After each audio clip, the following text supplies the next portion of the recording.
talk about the gotchas when it comes to other OTAs, which is our basic competition when it comes to anybody else that's out here that is available to the general public. What do you have to say about the gotchas? If you've never seen the movie called Gotcha, it was really good, by the way. It was good. It's one of my favorites. But the gotchas are there. Look, the reality is this. There's an old thing. Where in the world is Waldo? And the reality is, no one could find him, but everyone's looking for him. And it's just the same thing with Dora the Explorer. Where the heck is she? These OTAs are so slick, and their marketing schemes are so good and all of them work in a different way, where there's so many gotchas, it's not even funny. Room types, views, locations. Somebody wants to compare apples to apples. Oh, really? I got a king room at the W Hotel in Times Square on October 30th on the Expedia site, and it was $125, and on our site, it was $127. Really?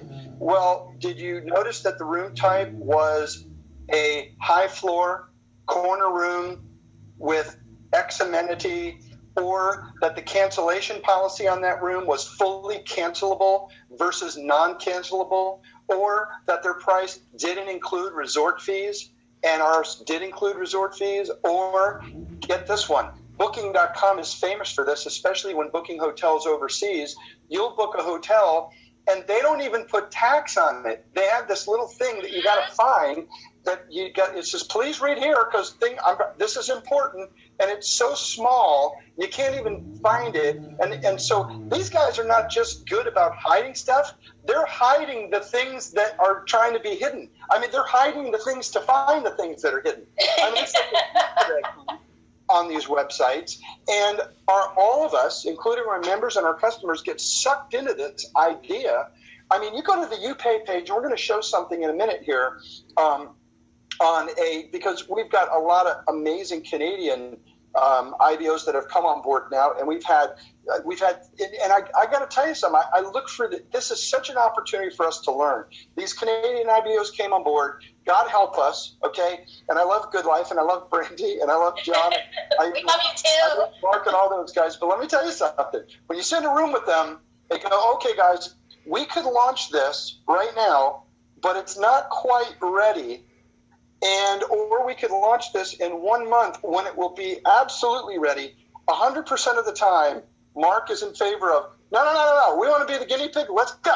Right. So, it's the momentum, Jim. It's the momentum. We're ready to go. We're ready to we're revved up and ready to go. That's how we're going to operate that way, but we're doing it here. And so like we launched in Canada with, we didn't have the currency converter ready yet, and we didn't have the billing in the local currency. Guess what? The IBOs notified us very quickly. Very quickly. Thank you. And guess what, Brandy? What's happening now? We've got it, guys. We've got it. Hands up.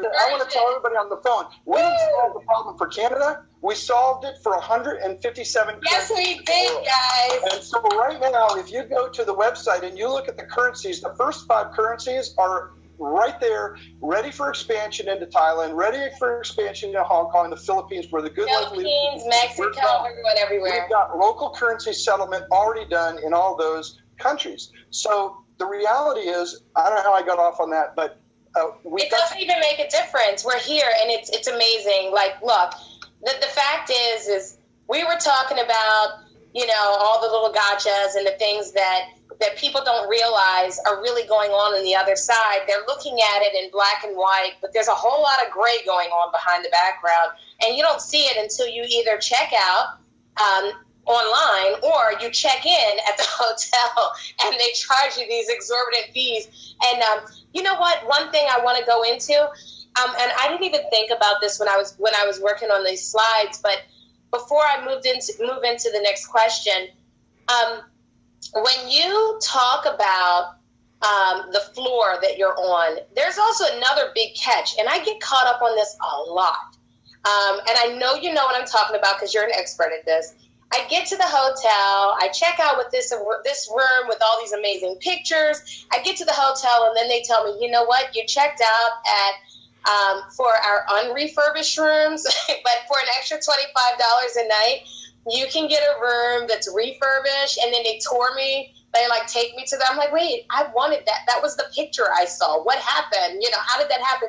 Talk about that a little bit. How that upsell that the hotels kind of have set up for you. Like, we try to avoid that from happening in our system, but some people with the OTAs, you can't avoid it. You're kind of stuck there. You think you got a great room, and then boom. Yeah, I mean, the reality is that happens to everybody.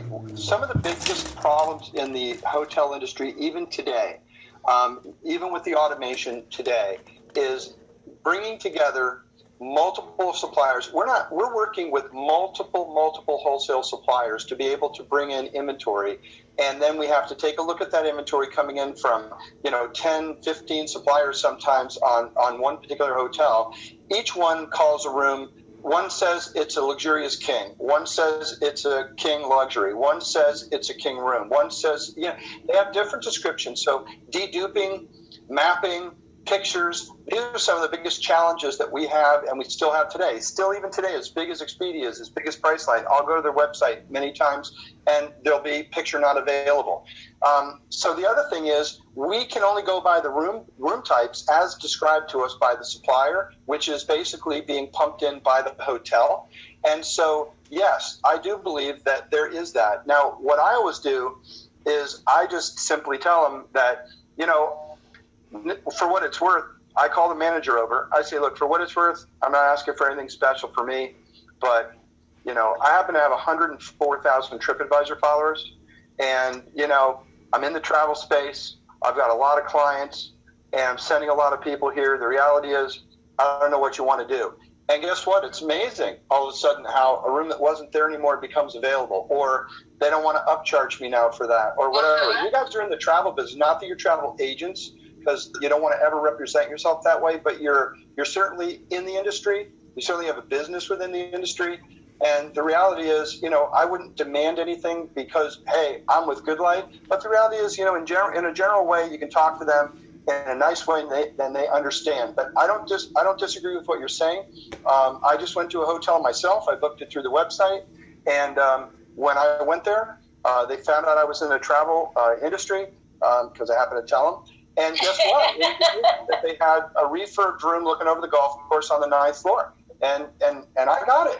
So, ask for what you want, but don't be disrespectful. And the reality is, yes, sometimes that's the game that hotels are playing. It's back to yield management, right? They show you 150, you show up, and they try to upgrade you. Yep. And well, what's funny? We have so many IBOs who have told me, Brandy, you know what I do? When I get to the hotel, I let them know that I am with GoodLife USA, and I'm an independent business owner, and I talk to thousands of people about travel and so, and they instantly upgrade me. It's the craziest thing. There's no promise here, guys, but there's nothing wrong with saying what you belong to and that you're a business owner with GoodLife. The name carries some weight, so take advantage of it. We're going to go into Canadian pricing. So now, is Canadian pricing better?